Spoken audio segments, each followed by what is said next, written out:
The theater was packed, yet the silence felt almost holy. The spotlight cut through the darkness, revealing Lila, a fragile 17-year-old girl. Her borrowed dress sparkled faintly, but her body beneath was weak, ravaged by an illness no medicine could stop.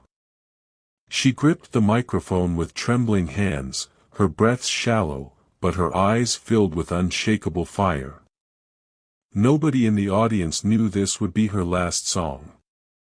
Not her classmates sitting in the back row, not the strangers who came for the charity concert, and not even the children holding flowers by the stage. Only Lila's heart knew the truth. Doctors had given her only weeks. Tonight was her moment to leave something behind.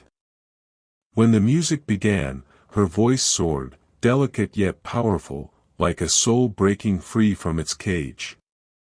Every note carried the weight of unspoken goodbyes, unfulfilled dreams, and gratitude for the life she had lived. The hall was transfixed. Some wiped tears before they even realized they were crying. Parents clutched their children tighter. Even the toughest faces softened. But halfway through, her voice cracked. She smiled through the pain, whispered, "Thank you," and collapsed. The audience gasped, frozen in disbelief. And yet, that moment of silence was only the beginning of something the world would never forget. By morning, headlines flooded every screen. Dying girl collapses singing her final song. Clips of her unfinished melody spread like wildfire. Her trembling yet angelic voice was replayed millions of times, leaving people unable to shake the raw truth inside her notes. But there was more. Her parents revealed the song was her own creation, written secretly on scraps of paper while she lay in hospital beds. She titled it, "Carry You With Me." The lyrics weren't about death. They were about love that outlasts time, about carrying family, kindness, and memories even when the body fails. The world listened. And they wept. Soon, students performed her song in school assemblies. Choirs sang it in churches and small-town theaters. Street musicians strummed it on busy sidewalks. People everywhere whispered, "This song makes me hug my family tighter." In the hospital where she had once fought for her life, nurses played her recording for other patients, saying, "This voice proves hope is real." Though her body was gone, her music had become unstoppable. Lila's final gift spread farther and faster than anyone imagined. But while the world celebrated her voice, one person carried a heavier burden. Her father. Daniel, a tired factory worker with calloused hands, couldn't bring himself to celebrate. While the world sang his daughter's song, he sat at the kitchen table staring at bills, feeling like a failure. He had worked endless night shifts, sacrificed every comfort, but still couldn't give her the life she deserved. As the tributes grew louder, guilt gnawed at him. "I couldn't even buy her a guitar of her own," he whispered. He imagined her last moments, wondering if she ever blamed him for not doing enough. One night, while packing her belongings, he found a notebook hidden beneath her pillow. His hands shook as he opened it. Inside were unfinished lyrics and scattered thoughts. But then he read the words that shattered him. "Daddy, don't feel guilty. Your sacrifices gave me my voice. Every night you worked, you bought me one more day of dreaming. I sang because you carried me." Daniel wept, clutching the pages to his chest. He realized then, his poverty hadn't robbed her of dreams. It had fueled them. In that moment, he made a vow. He would finish her song. Somehow. But Daniel couldn't sing. He barely understood music. So he did the unthinkable.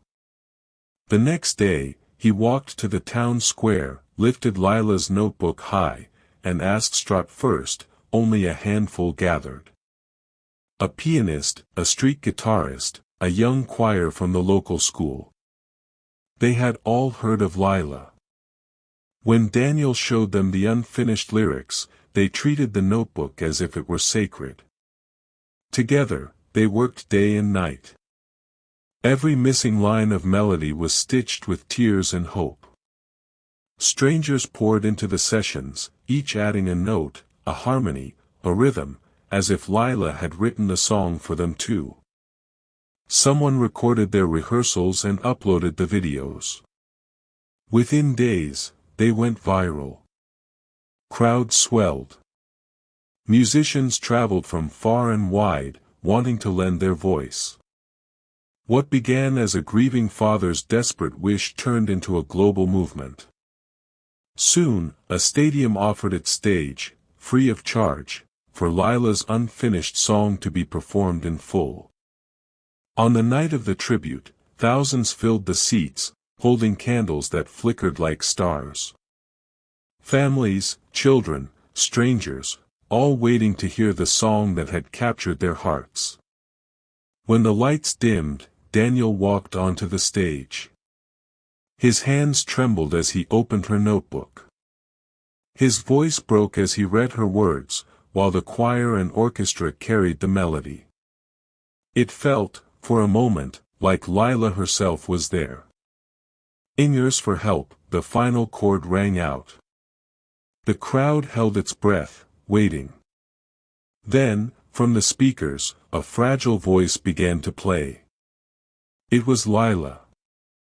The technician had discovered the file that morning, hidden on her phone.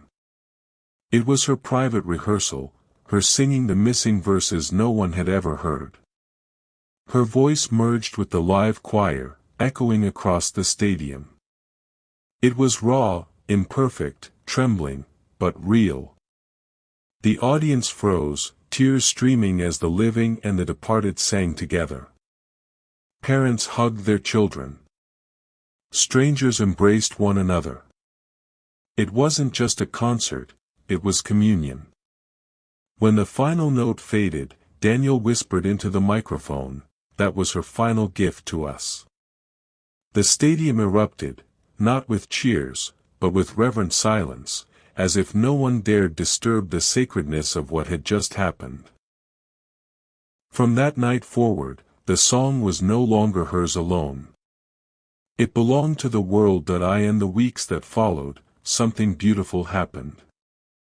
Donations poured in. A foundation was built in Lila's name, giving free instruments and scholarships to children who could not afford music.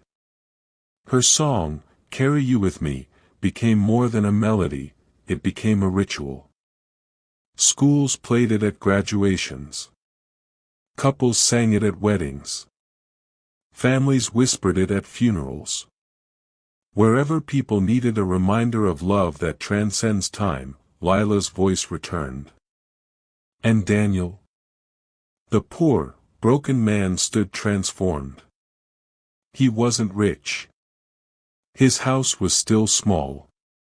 But when he looked at the faces of children holding guitars donated in Lila's honor, he stood taller.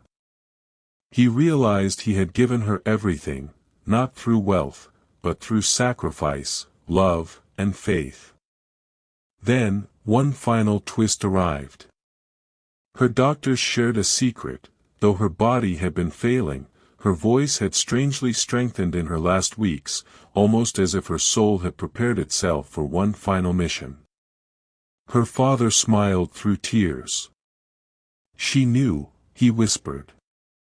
She knew this song would live beyond her.